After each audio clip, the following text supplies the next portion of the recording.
Hello friends, welcome to my YouTube channel. जैसे हमने पिछली बार देखे हैं वी लुकअप, एच लुकअप में हमने कवर किया था एग्जैक्ट मैच। अब करेंगे हम approximate match. Okay, approximate match के लिए मुझे डिफरेंट डेटा चाहिए था, जैसे मैंने बताते आ रहा हूँ।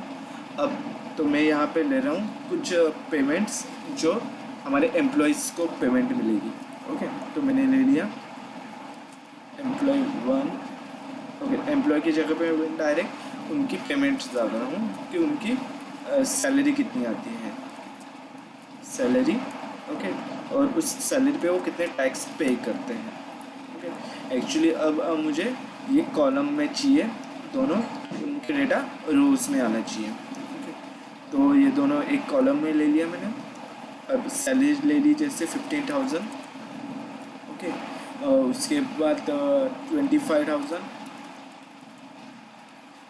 देन 50,000। ओके, ये मैंने तीन वैल्यूज़ ले ली।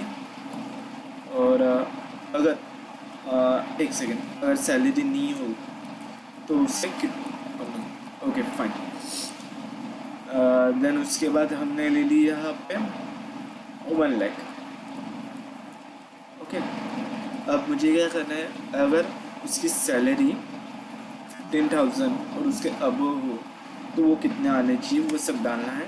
तो मैं सबसे पहले डाल रहा हूँ कि सैलरी अगर 15,000 से नीचे हो, सो 0 to 15,000 के बीच में होगा तो वो 0 आएगा।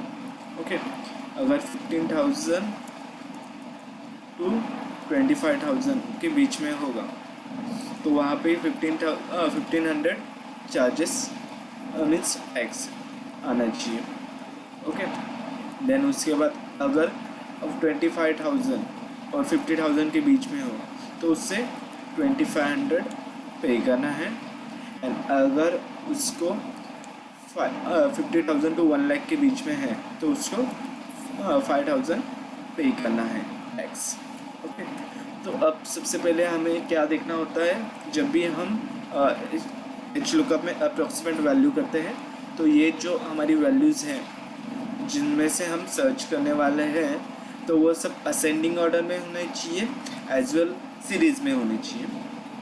ओके, सो अब मैंने ले लिया यहाँ पे एक कॉलम जिसका नाम सैलरी डाल रहा हूँ, यहाँ पे मैं डालूँगा वैल्यू जो सर्च करनी चाहिए और यहाँ पे कितना टैक्स पे होने वाला है वो वैल्यू। ओके, अब सेम फॉर्मूला रहेगा equal to H lookup. Okay, फिर से वही लुकअप वैल्यू कहाँ से आनी चाहिए, आपके सैलरी के नीचे जो D7 सेल है वहाँ से हमें वैल्यू सर्च करनी है। कहाँ पे सर्च करनी है, टेबल में। तो उस टेबल को मैंने सिलेक्ट कर लिया। Okay, then comma, then again row index. अभी हमारे पास सिर्फ 2 रो इंडेक्स दिए है। पहले वाली हमारी सैलरी जो सर्च करने वाली है और सेकेंड वाली हमें आउटपुट में चाहिए। सो मैंने यहाँ पे 2 टाइप किया एंड देन कॉमा। मैं 1 भी कर सकता हूँ या फिर ट्रू भी लिख सकता हूँ या फिर कुछ नहीं लिखा तो भी चलेगा। सो सबसे पहले मैं कुछ नहीं लिख रहा हूँ, bracket close, enter.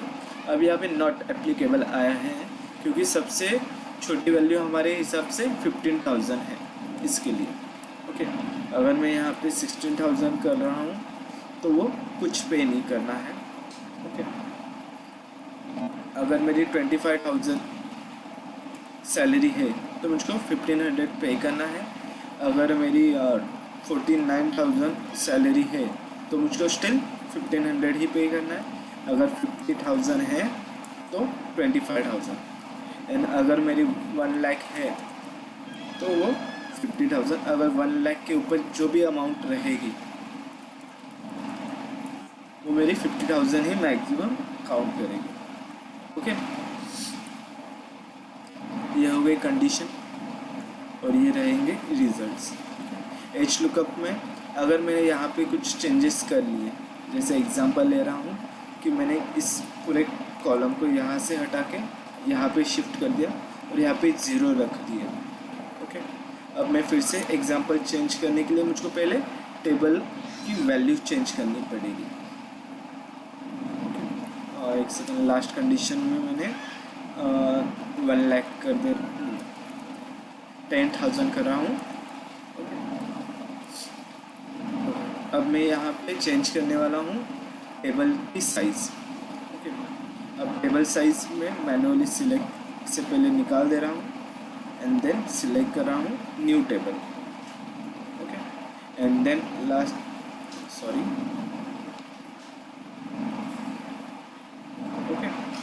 And last में मैं 1 टाइप करके एग्जांपल चेक कर लेते हैं। 1 टाइप किया।